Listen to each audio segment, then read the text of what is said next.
And we're live. Good evening, everyone. My name is Njeri Wa Migwi from Usikimye, and today we are having our Survivor Stories Tuesday, and with us is no other than Sharon, popularly known as MC Sharon. She's going to tell us a little bit about herself, who she is, what she does, and then we'll get into our story as per kawaida. Thank you for being here with us. Our aim for using survivor stories is to encourage, motivate, and also show people that there are people behind these stories. People who have survived scars, people who have come out, and people who are still in the journey towards their healing. And we hope by using this platform, we can help somebody get out and be free. No person deserves to be a victim of any form of gender or sexual violence. Welcome. Hi Sharon, how are you? Hi. How are you today? I'm good. Kwa niko nervous? Kiasi? Niko nervous kiasi juu. Don't be nervous. Mbona nyuma yako kuna paka? That's our cat Nina. So don't be nervous. She bites. You see, there's that, and then there's the fact that this is the first time I'm actually speaking publicly about this. Okay. I've written about it, but it's different when you talk. Writing and speaking is very different. But we're going to do this very organically. This is a conversation between two women. We're just going to talk about it. And let's see and hear who is Sharon? Okay, my name is MC Sharon. Okay. Some know me as Decibel. Okay. Or Al-Shabaab. Al-Shabaab? Yeah, Al-Shabaab. Where? Yeah, from my two names, I like Sharon. Okay. So I take the AL and the Sha. Okay. And Vab, the to do what. Okay. Alright. So I sing. I like it. I rap, I produce music. Wow. And currently I'm studying interdisciplinary music studies at Berkeley Online. Okay. Most recently nilikuwa nasoma diplomacy and international relations. Na pia nimefanya mass communications house. Hey. Yeah. Hey. So but do I say? Rap, I produce, I write a lot. So you're a well-rounded artist. Yeah. For the most part. Right. Yeah. Do you like what you do? Yeah, I like what I do. I like what I do because it gives my life meaning. Okay. You know, when I sing, when I do my music, when I express myself like that, and being able to use my gifts to teach people or enlighten people or to give them hope, it gives my life meaning. And it's the same situation when I write. Okay. When I write, you know, there are things you can sing about. Yeah, I write. Yeah. I write. I have one book and I'm currently editing two. You have a book? Yeah, I have What's a book. the book called? It's called Bottle Battles, Binges and Brew Blues 1, The Chronicles of a Convalescent Alcoholic. Okay. All right. Is it anything to do with your life or is this a story? Yeah, it's basically my journey with alcohol. I call it the journey of 1,000 bottles. Okay. Which began with one sip. Okay. And today we're actually gonna be able to. So will we talk about that today? Yeah, we'll talk about it because my alcoholism is directly related to the sexual abuse I've survived. Okay. Yeah. So tell me, where were you born? Okay, I was born in Kericho. Kericho, the land of the tea farming. Yeah, land of the tea farming. I spent the first 10 years of my life in Kericho. Okay. And then for a time we were in Moroni at the family ranch. Okay. And then I finished primary school, Mukumu Girls. And then my co-founder was in Mukumu Girls. That's Stella. It's an interesting place. Okay. She says the same words. That sounds very. I will not delve into that. But okay.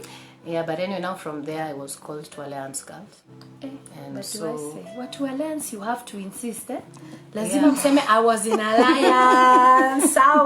Sorry. Relax. I was expelled. Oh, I'll come to that. Okay. Sikumaliza huko, but the thing is that now after moving to Alliance Girls, and my mom was in Nairobi, so actually for the most part that's now when I started actively living in Nairobi. Okay.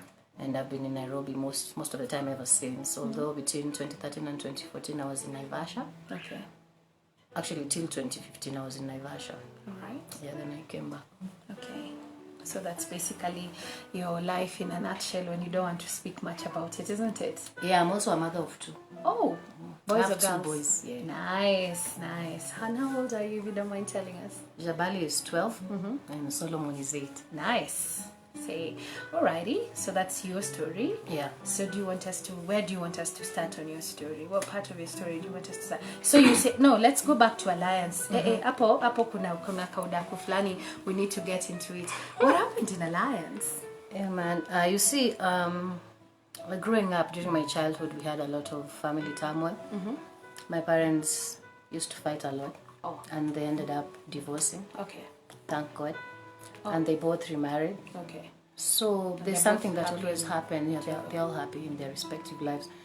What normally happens when parents divorce, the children, the original children left behind from the divorce, go through a lot, psychologically, even physically, Do you think emotionally. you were lost? Yeah, definitely. I was How lost. old A were part you of me when was your parents lost. divorced? I was 9. Okay. Okay, they left each other then, but I think they divorced much later, officially. So that was just the separation part. Yeah. And Were then, you in both your parents' lives, or you're just in one parent's life? Because sometimes it happens that when you divorce, some children either go with the mom or the dad, or they don't get to see the father or something. you know, what happened? We stayed with my dad, Okay. and my mom couldn't see us. Oh. So and then, yeah, my dad met my stepmom. She became a part of our family. I have more siblings. My mom also went on with her life, remarried. I have other siblings. Okay. So us guys were there. Were left behind with my dad. And actually that's part of the reasons I studied really hard so that I could be as far away from home as possible, because I felt like as though we were treated differently. Okay. And not just by, Your stepmom?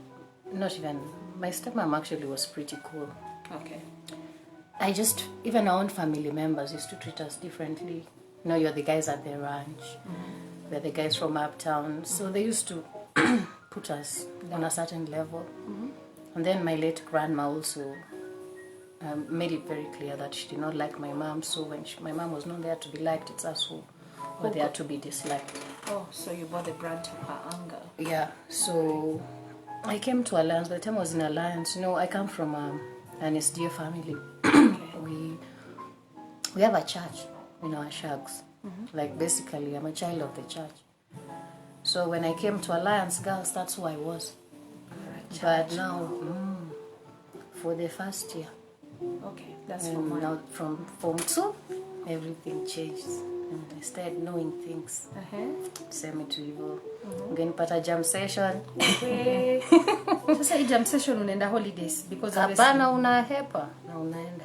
Ala. F2. F2 na New York. Yeah. Ama kama siku hepa, ile siku maybe umeambiwa ndio get school fees. So school fees nilitumiwa na nikakula. So ulikuwa unajua kula school fees ukiwa seko? So unajua nilikuwa nataka kuwa na pesa. I wanted to be like other kids. I wanted to have what they had. Okay. What I felt that I did not have because both of have. my folks were not together. Yeah. So nikaanza tu hivyo pole pole. So by the time I was being expelled, I had to be escorted out of school by cops.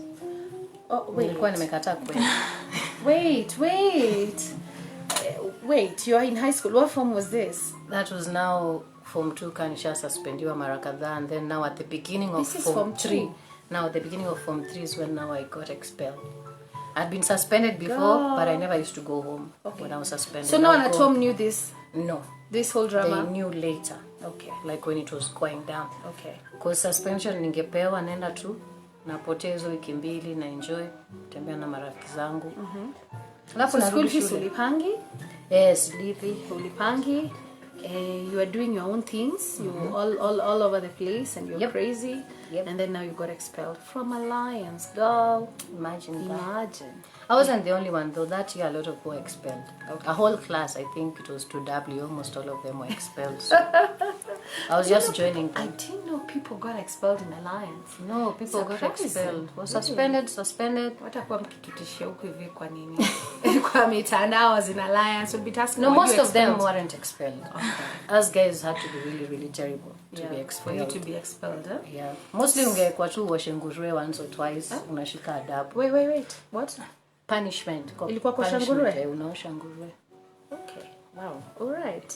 So Alliance is not anything that we've always thought it was. No, nguruwe lazima ungeosha. Okay. And then what happened? So where did you go to Form 3? That's when you went to Mukumo? No, Mukumo was in primary. Okay, all right. So in between now, Apple Form 3 first term, now Form 3 second term, I wasn't in school. Okay. I was just chilling. What did your parents say when you went home? No, now see, I refused to go back to my dad entirely, totally. So now I was staying with my mom and my stepdad. Okay. So of course we're not amused and everything, and that's when now they were coming to know what was going on, and my mom was expecting my other little brother and everything. So nilikuwa tunampandisha pressure, unacheki. So between February and May I wasn't in school. Then in May I was taken to CUNA Academy. Okay. I was there for 1 month. I just walked out of school and never came back. Wow. Okay. Yeah. Then I had a pianist friend called Richard Apo Intercont. And since I used to play piano in school, so I decided to go be hanging out with Richard. The pianist. Yeah, and then I would play. I would play like actually I'd make myself look like a grown up and everything, and go play for money, 600 an hour. Wow. And That's I the refused to go pianist back at to the school. entrance on the Yeah, left side upward. of Intercontinental, right? But not just there. I used to play many places. Okay. Then I joined a band. This is the time I'm supposed to be in Form 3. I've disappeared from home, and I'm not going also to my dad's home. So you're not neither at your mom's, neither at your dad's. Niko tu round You zangu. decided to now become a musician. So now let's say now that's May, okay, June, July, August, September. Now in October, now I agreed to go back to school. Okay. So Where I were you went to- living since you weren't at home? So just to Mumu too, Okay. with friends, mostly. Not many friends, older friends. Okay. So Form 3 san Ken and kamaliza shule. Okay. Stella Academy I finished. And kamaliza Form 4 pia. Okay. Though I was suspended once. Wow. Yeah. Once is not bad. Yeah, I tried. So now after school now, that's when like I got introduced now to producer friends, because I really wanted to explore music. Okay. And we got the jam So sessions. it's something you've always been desiring. Yeah, I've always to just wanted make music. to make music and write. So now after that now is when you get to meet other people, you start mingling. So my first experience with rape was actually, I've realized a lot of the people who rape us are people who know us, people who are our friends sometimes. And these people can Sometimes, a lot of the times ni either watu unajua ama watu wanajua watu wanaenda kukufanyia kitu mbaya. Yeah. So on this day, Mighty Culture had come to Nairobi. That's a reggae group, right? Yeah. And then I was hanging out with a rugby friend and another music producer.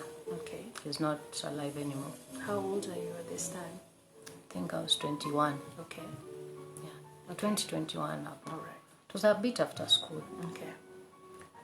So, and then they have a friend called Steve. So my rugby friend and this producer, David, they leave. And so I remain with their friend, because it's their friend. Yeah, and they're a friend of a friend, so Yeah. you basically feel safe. Yeah, so Where were you? we were in town, in Okay. Hornbill. Then I was like, since we are from a reggae place, let's go to another reggae place. You know, Umoja, near where I stay. So I'm like, Umoja, that place, I know. It's like here over there, there's a club called Camden, and let's go hang out there, because it's my hood, everybody knows me, nini. And it's true, we went there with him. Na ilikuwa ni pande za kwao. But now what happened in the morning, we were supposed to take a cab.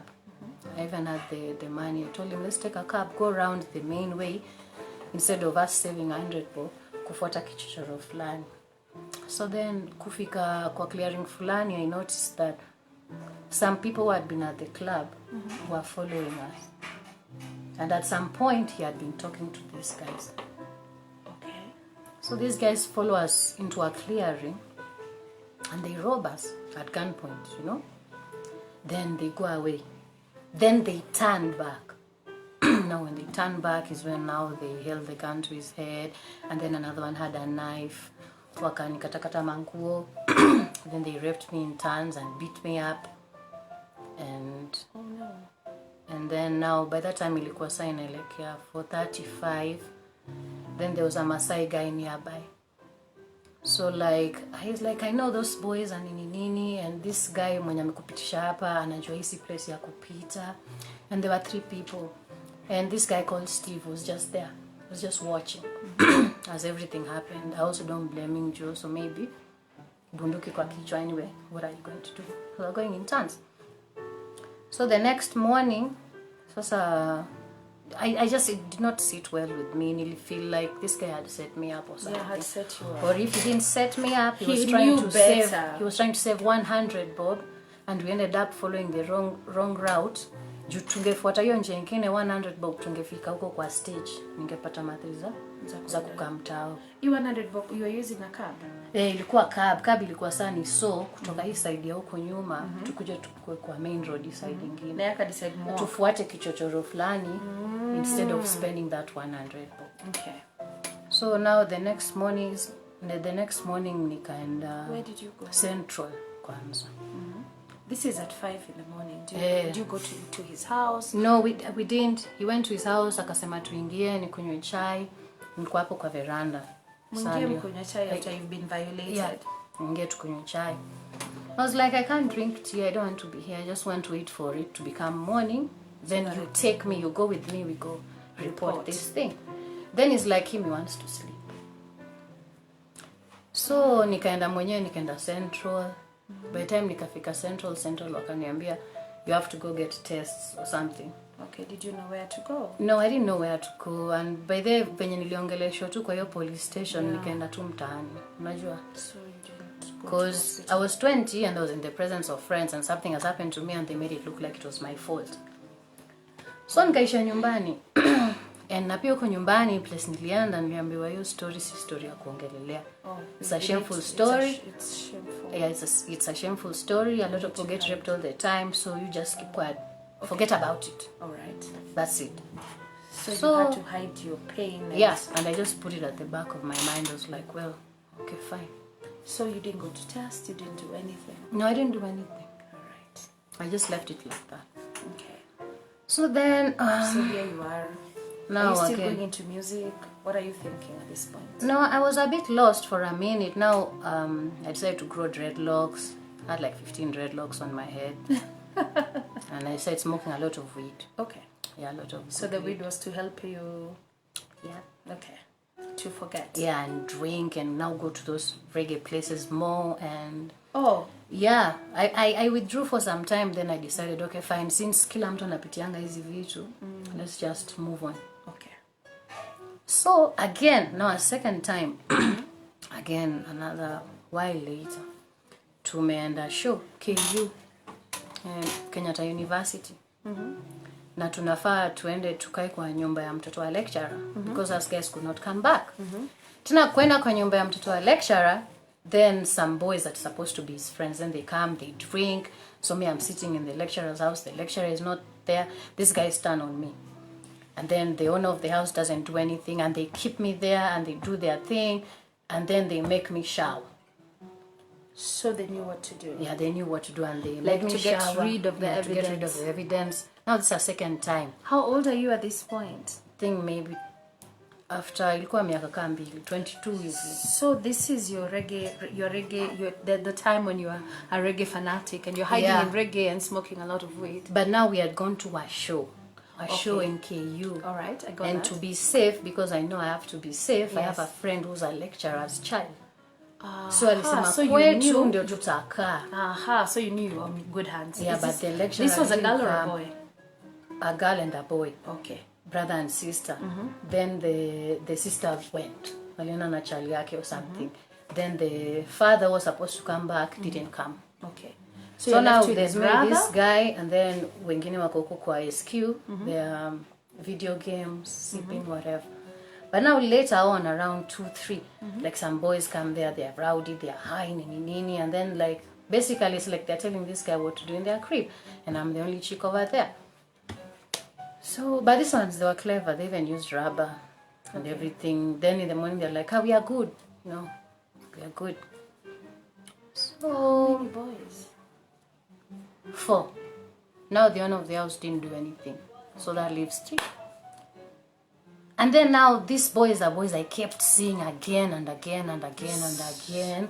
I even reported them to one of my friends who was a cop and everything, because now I used to see them all the time. So when you leave this house, do you go to the cop station?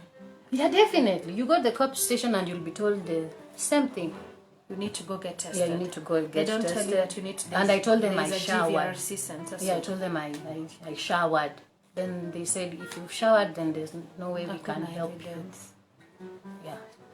So, and I know already what happened to me the other time, and now I just take it like it's my fault. Yeah. Understand? Maybe if I didn't go for the show. Maybe if I didn't go stay with them. Yeah, maybe if I didn't go. So you start the blame game. Yeah. With yourself. Yeah, and I just blamed myself. And these are still boys within your circle, as you have said. Yeah, but one went and got killed. One went and got killed. One was killed. One of these 3 boys. Yeah, I think just a third guy. He got killed real quick. He was sick. Okay, so 2 remained. And the lecturer's boy. Yeah. Did they apologize? Did they reach out? Oh no, of course they apologized. Especially this boy, the lecturer's, where you are living. Did he ever come to you and tell you, look, Sharon, I'm really sorry this happened to you. I'm sorry my friends took advantage of you. No man, you don't have to side-eye me. No, just for that day. Yeah, just for, it was not you I was side-eyeing. You were side-eyeing the idea that they apologize. Yeah. Not that apology is going to do anything.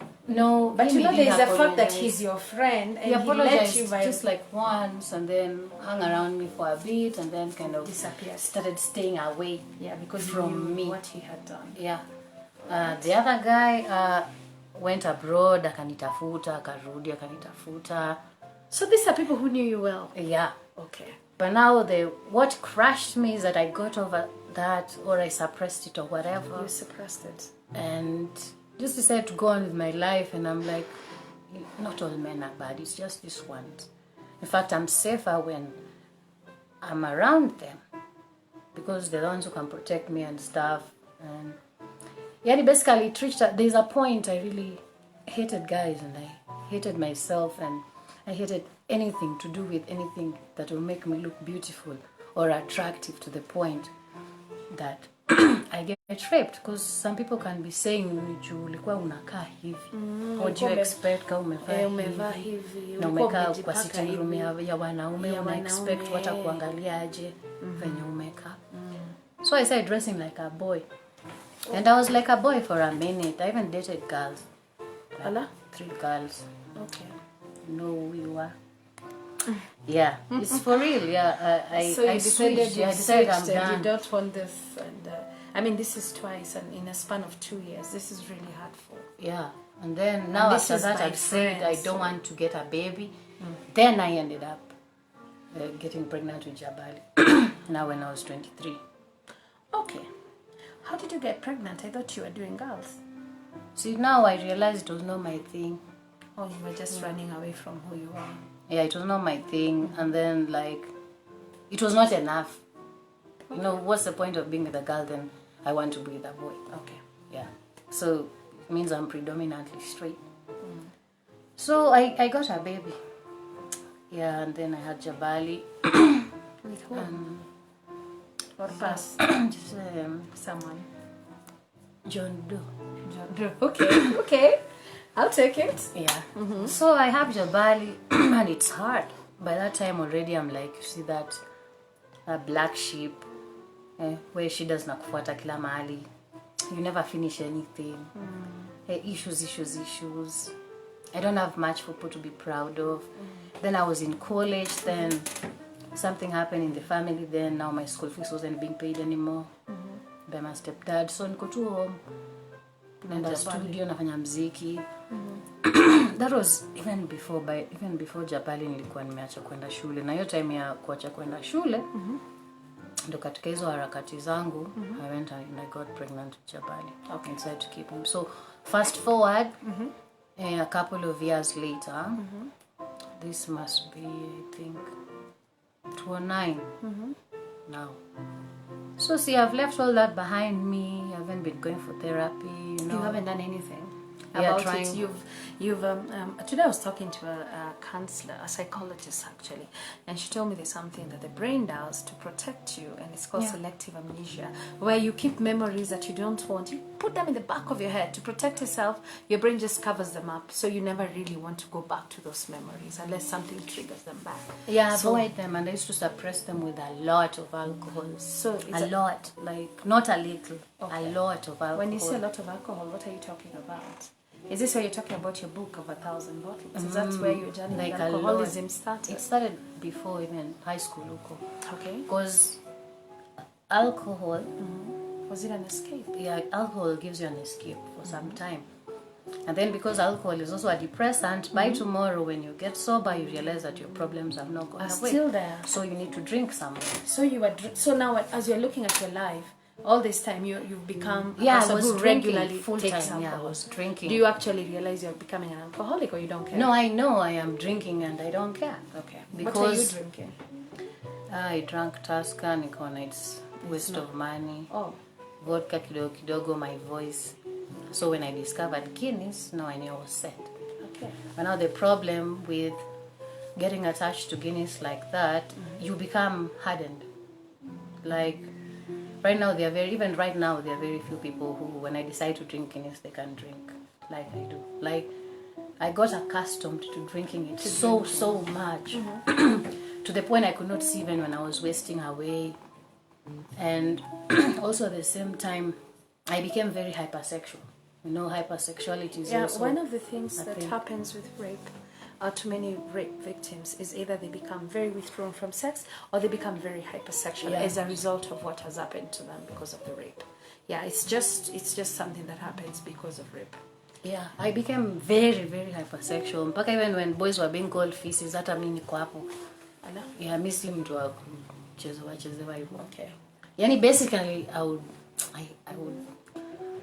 have sex with guys just because I can have sex with them and I want to just have sex with them so that I can avoid feeling bad about them. Okay. So it's like kind of like Stockholm syndrome in a way. I know these people hurt me, but at the same time I want to be around them. Yes.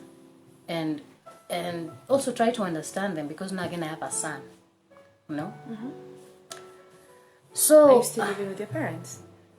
With that, niliacha kuishi nao kitambo. So now you're living by No, yourself. I'm living by myself. You're doing your gigs. Nyumba inafungwa, saa nyingine unarudi. Okay. Unafukuzwa, unaenda. Mtoto yuko wapi? Si niko naye. Okay. So now, much later, now there's a period of time when I left my kid with my mom, so I could do my things, you know.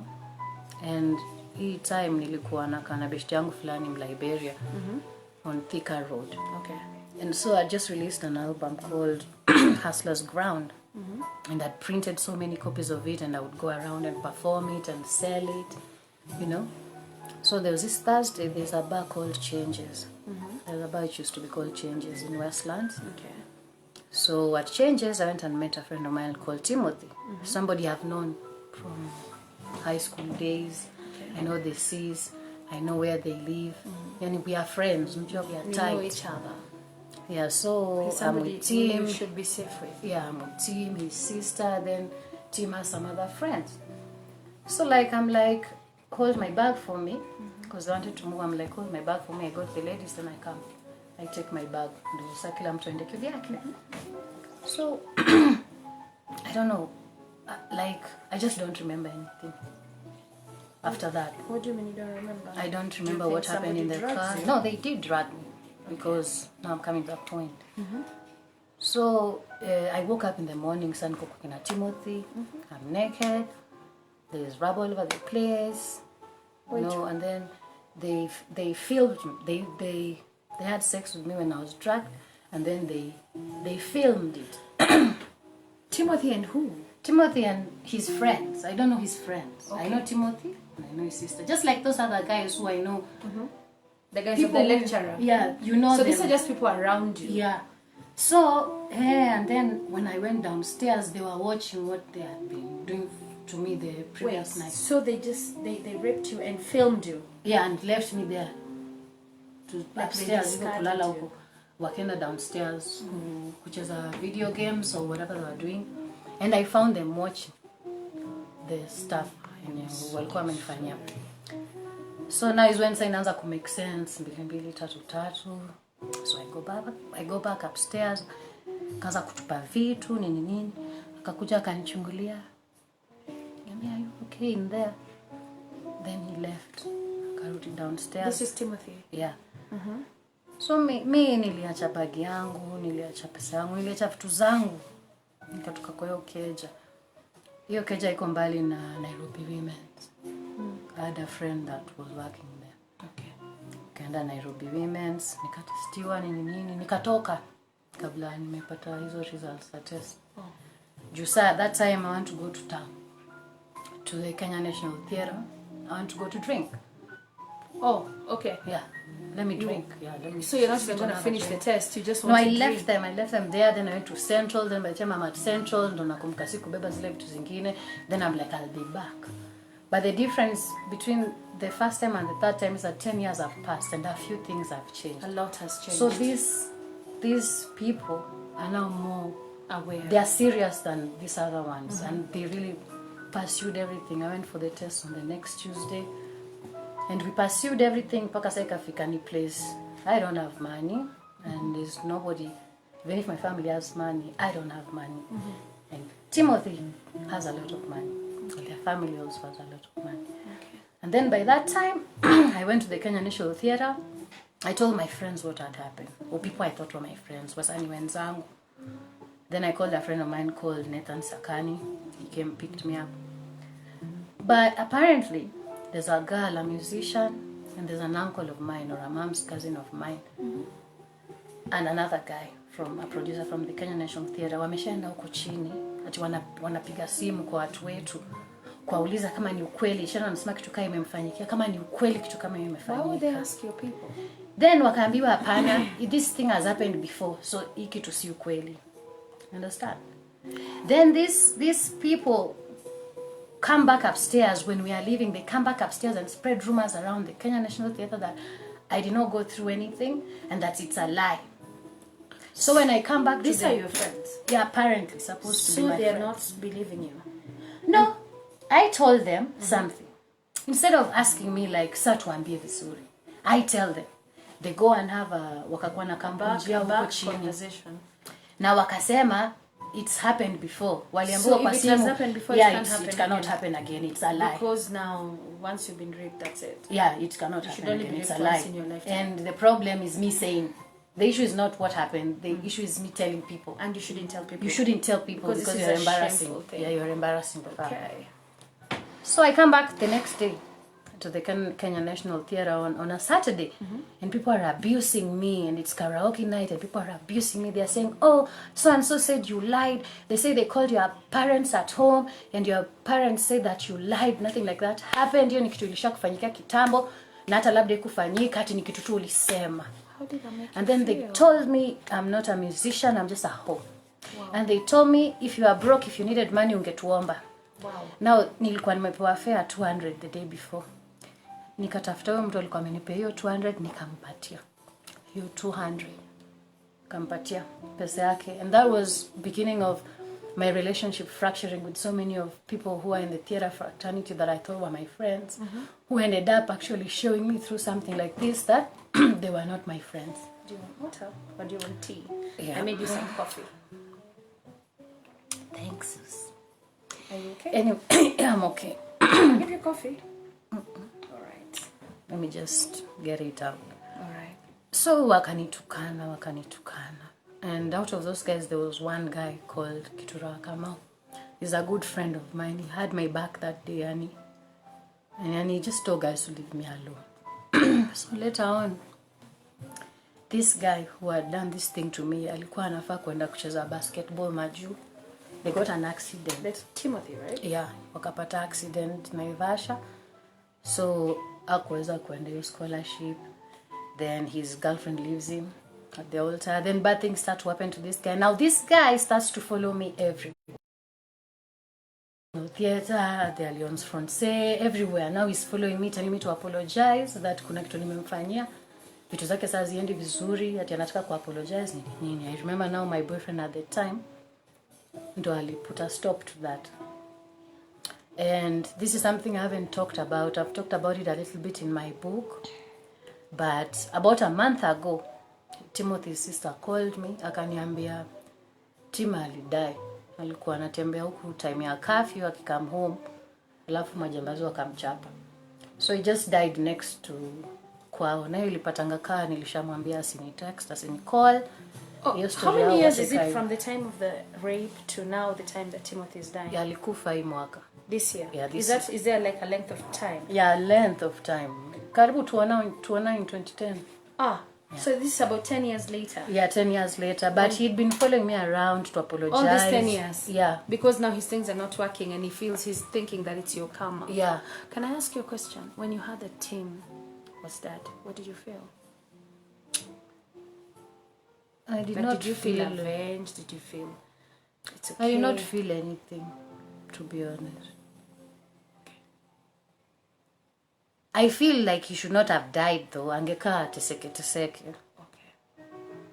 And yeah, even I made a post about it, and I remember. Are you still angry? Yeah, I'm angry because first of all he made me be. He was your friend. He was my friend. And then he made me. Yeah, he made me be ridiculed at the KNT. He made me look like a joke. And then he started stalking me. And then now eventually, even when these friends of mine knew the truth, not all of them apologized. Only one person apologized. Out of all of them, only one person apologized. So this guy said stalking me, and then nilimwambia sitamsamea. And I forgot about it. Or tuseme nilieka huko mali, huwa naeka hizo vitu zingine. It's only during these past 10 years that I actually actively began working on myself and realizing that I need to heal from inside rather than pretend on the outside. No. So on the outside, people thought you were happy. Yeah, they thought I was just enjoying life. I just like to drink, artists are drunkards. This chick loves boys. This chick loves booze. Yeah, she loves booze, she loves men. How did it make you feel when you were not believed? That broke me. I remember that broke me, and after that, that's even after that time, nilienda Naivasha. Oh, why did you go to Naivasha? That broke me. I went to Naivasha almost now a year later, but after that now I went to Naivasha because, my dad was working there, and also because I just wanted to be away from Nairobi. Okay. And away from everyone. Okay. Because I needed to heal. And it's a long process. Yeah. There is need for you to... because I have to break patterns. Yes. Like break the hypersexuality, the addiction. Drinking. And at this time, do you realize that you are actually addicted to alcohol, to beer? No, I knew. So that's why I wrote a book. Okay. Oh, you're writing this book at that particular point? Yeah. Are you stopping to drink or you're just writing? No, I'm drinking and writing. Oh, yeah. So it's not that you're sober now. Oh, I'm sober. Let me write about my journey. You're still drinking. Yeah. And the book is about what? About drinking. Okay. All right. This is interesting. Actually, I think it's good that a part of me was able to actually write it and get it out of my system, or sing about it and get it out of my system. But there was a time my music was very angry. Okay. Like you'd listen to my music and you're like, something is off. What's wrong? This is not anti-revolutionary music. This is an angry person. This is an angry, mad black woman. Yeah. Can I ask you something? All this time you haven't sought healing? No. All this time you haven't done anything? There's no time. Why is there no time? Because you're... Now I had to have my baby. Still want out to raise this baby. When he's 3 now, I got his brother. The man in my life that time becomes something else. He was also just like another baby. So there's no time to heal in between time because you have to. I don't have time. I have to do things. Always. And you also don't want to really think about it. And I also don't want to think about it. I realized that. How much are you blaming yourself? Right now? No, not now. No, then. I used to blame myself fully. Okay. And And at some point, people had gotten into my head such that all these were my mistakes, they were my problems. It took me lots and lots and lots of time and speaking to people and refusing to speak to them and speaking to myself and being isolated and just relying on my inner strength to realize that none of these things were my fault. Okay. At 20, the people who were supposed to protect me did not protect me. Yes. Fine, a bit later on, I can be like, okay, fine. I should have just realized that these people cannot be trusted. But you see, now that would be me taking the whole population and saying all these people are like this when not all of them did those things too. Okay. So what happened, like right now, I'm doing a lot of Eastern medicine and a lot of Eastern spirituality, and I've been studying about how the chakra, the 7th chakra must be aligned, and how when your chakras are off balance, things happen. Like my root chakra was imbalanced from the time I had childhood issues. And then my sacral chakra, your relationships, navitukaizo, the navel chakra, mikukwa workaholic, perfectionist. All these things are ways for me to avoid dealing with the real issue. My defense mechanism, I'm always very hands off. Let's just, even right now, even with relationships, fine, I'm better. I'm not toxic. Actually, I've never really been against men like that. But right now, I realize that it's the love I have is for me. I need to love myself again. Because also there are times I used to overcompensate. So that people can like me, or care about me, because I'm not so feeling hard for them to get their approval. Because I wasn't feeling good about myself. Yes. No, inside nasikia tu you're empty. Vibaya. Like there's so many bad things that maybe if they like me hard enough and long enough, maybe then they'll approve of me. And if I get the approval, I'll forget about the hurtful things that the people in my past talked about, right? Can I ask you? You said you were in Naivasha. You went to Naivasha and you started working on your healing. Did this healing also encompass your parents? No. I guess now by that time is when I started being able to speak to my parents about now the things that were affecting me. At some point I realized that I had to go all the way into my childhood and start dealing with everything that actually led me to this situation. Okay. And so at some point I spoke with my mom, I spoke with my dad, I spoke with my step-parents. I made it open and clear for everybody why I felt aggrieved. And to be honest, right now our relationships are at a nice, respectable place because I told everybody where I felt they wronged me and where they failed me. Like your time when I was raped the first time, I remember my boyfriend at the time telling me, I've hunted you for 2 years and somebody just came and just took you just like that. You're now worthless, you know. And even after we tried to be together after that time, it did not work out. And most recently now also, there's this guy who told me, so now you're wearing a bodysuit, na hiyo nini unataki ndo so that you can prevent yourself from being raped, ama. What? Wow. You understand? Like there are people who they have rape culture in their mind. Yes, we have such that it's such a small thing. Culture. Till this guy told me, see, maybe they raped you because ulikuwa kichwa ngumu. So you understand? So yes, I've been failed by people who've been personal to me in my own personal spaces, but also I feel the way the world reacts to people who've survived rape and are trying to do better, they always make sure they blame you and they remind you that you are trash. You're not worthy, you're not worthy of love. Now when someone finally loves you, you should be very thankful, like you should settle for the bare minimum. Yeah. That you're not deserving. Yeah, you're not deserving of any good things because, I mean, after all, you've been raped. So, you've been raped, yeah. You do realize, which of course now you know, that your worth is not tied into the fact that you're raped. That you are not the girl that was raped. That you are not that person that passed through these things. Obviously, I've seen that there's a lot of growth that has come. Yeah. And also that you do know that you do not owe anyone any forgiveness. I know we have a culture that says we need to forgive people. Yeah, forgive and but forget. A forgiveness culture also means that the person that these crimes has been perpetuated on, the survivor never gets to heal because we clock it under the blanket of we need to forgive.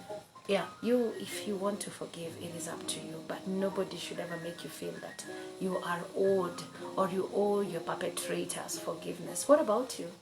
Yeah, I mean, like, where what do you about come me? into this? You know, because everyone is normally in a hurry to tell me how to get over it, or how not. you're not the first person to go through such a thing, or why were you there to begin with?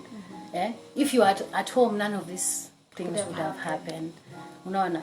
Like, is there a good, like, do you feel like we have a rape culture as a nation that tells you that you need to be, if you're a good girl, then you don't get raped? Then Yeah, if you dress this way, if you behave this way, there is a rape culture in this country, and it starts from when kids are young. You know, the way parents and the society addresses body autonomy. There are many people, even grown-ups right now, they don't understand what consent is. They don't understand that you cannot just have that person just because she's a girl and she's not married. Like, some guys were talking on a thread the other day, and they were like, in the same way you cannot rape a hoe, you cannot rape your wife. excuse me. And a woman who doesn't belong to someone, a woman who doesn't belong to someone is worthless, is a hoe. So you can't rape a hoe and you can't rape your wife. And these are people right now in 2020 living among us thinking this way, you know? Okay. You know, or How did that make you feel? I was very upset, but I realized and even made a post about it, because this generation might be messed up, and even the older one, but what are we teaching our children right now? Yeah, Everybody wants to teach girls how to behave, how to wear long dresses, how not to say hi to strangers, how to be in the house by dusk, but nobody is teaching boys to respect the body anatomy of women. Nobody is teaching them that they are not entitled to women, and nobody is teaching them how to handle rejection. That's why you find someone like the Naphtali guy who followed Ivy and killed him, and then he said it was because he sent money for the birthday and she refused to respond, and you saw part of KOT actually making axe memes. Yes. Memes, I like did. they were supporting it. There is a deep rape culture over here, and that's why, and social media only shows us more the type of people that are hiding behind these keyboards. You know, and it is terrible and it is scary. And right now it's just not limited to rape. Guys are also sodomizing one another. Children are sodomizing children. Children are impregnating other children. It starts with the language of bodily anatomy and the way society looks at a woman's body. That's where people need to go back to. Do you think that these rapes that happened to you because these men felt you owed them sex? Yeah, I think it's because they've not even owed them. It is because they could do what they wanted. So Yeah, they had the power, they had the strength, and what I said rape did not is matter. actually not people want to put like rape is something that happens born of passion, while rape is actually a crime of domination and a crime of power. It has nothing to do with passion. It has nothing. Rape is not a crime of passion. You can murder somebody because of passion. And an anger or a fit of anger. Crime. I find that rape is a crime of dominance, of power, of taking over, of owning you, of ownership. So That is true, because even if you look at societies and cultures in which there are civil war, you see rape being used as a weapon of war. Yes. You can see that in South Sudan, you can see it in Acholi land in Uganda, you can remember during the times of the Hutu and Tutsi genocide. Yes. Rape is always used as a weapon of war. In the Congo, rape is a weapon of war. I want to read a few comments from people that are here. Wambui Martha says she's here for the guest and the camera lady. Wambui says also that she can relate to alcoholism, self-hate, selective amnesia, and just amnesia generally, diminishing self-worth and hopelessness. You lose interest in everything. And she says that Njeri, one always knows, even as you indulge that bottle, that shot, that smoke, that puff, you can't just help yourself. Adele, our guest last week, says, I'm not sorry about what happened to Timothy. Karma worked. Wamboy says that I'm sorry that this country's system has failed you countless times. I also agree. I stand you. Can we be besties? Much love to you, Sharon. Yes, Buckley. Okay. And then Kome says, Nina. And then she sends you love. Oh, she's sending love to the cat, actually. I actually, for a minute, thought she was talking to us. Really, Kome? And then Sharon sends, you get some love from Simuli. And Mamboibo Mother reminds you to know that your feelings are valid. That this was your story to tell. For them to call your parents, what a bunch of idiots. Monica and actually, says, what did they expect my parents would actually tell them? You know, I'm actually very confused about why they actually had the audacity to call your parents. Because one of my mother's cousins was there, one of my uncles, he does music. We are not that close per family. Why would you call somebody's parents? He's a hater. He's just always been a hater, just like that. Myra reminds us that it is hard to love this country when you see how it treats its women. And she also reminds that it's never your fault. Steve Mwangi sends you love and light. And Monica Mbogwa says she's locked on. Yeah, so that's just some of the comments that we've gotten. And I have to tell you that I'm not going to tell you you're a strong woman. I hate that thing. Because when you tell somebody they're strong, you're just seeing what they outwardly choose to portray. What they are outwardly saying, I am strong. But, you know, and you know deep down that you're breaking, you're hurting. And your story also reminds me to tell women and to tell people when somebody comes and tells you, I have been raped, how important it is to believe survivors. How important it is, the most important words I always feel to tell a survivor is, I believe you. Because most times we diminish their stories, we bring it down, we tell them, you know, you're not worthy your story. And I think it is very important as a nation to acknowledge that we have a rape crisis. We're looking at somebody like Sharon who has gone through multiple times of rape, and none of these people have been prosecuted, been brought to book. None of any of this has been documented. And Sharon has had to go and seek healing in her own way by, you know, getting into Eastern medicine, by getting into whatever thing that, you know, helped her to heal. But we are asking as a nation, who protects its women? What is it with this nation that does not value or put value into women and women's bodies? And Sharon, what would you like to say to people who are watching today?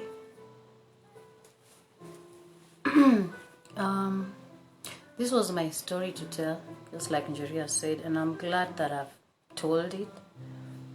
It felt weird at first to speak about it, but then I realized that it was important for my healing journey for me to say my story in my own words, because nobody believed me, and those who believed me, they made fun of me and minimized my voice, and I suffered for long, and I did not have help. And that's why I made some bad decisions, you know, alcoholism, you know, hypersexuality, or now later on in life ending up with people who don't threaten my dominance. That's still something I'm still working on. But what I can tell any survivors out there, don't be ashamed of yourself. Say it, speak it. If it happens, it happens. Speak about it. Tell somebody it's happening. And for those parents or community members who enable rapists by covering for them, especially those young kids who are being defiled by their own and the parents are quiet or the community is quiet, I really pray that you could reconsider, because the damage that rape does to someone, sometimes it's eternal. It never heals, it never goes away. Others, I'm thankful to tell my story. I'm thankful to just feel human and vulnerable. Most of the time, I try too hard not to show this human side because I'm afraid of being vulnerable. I don't like vulnerability in my life or looking weak. And I realize that it's a social construct that has been imposed on me by a society that didn't care enough to interrogate what had happened to me or to ensure that it didn't happen to someone else.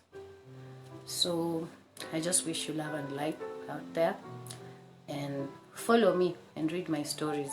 And my album is about to drop. I'm MC Sharon on Facebook. I'm MC Sharon on Instagram, MC Sharon K.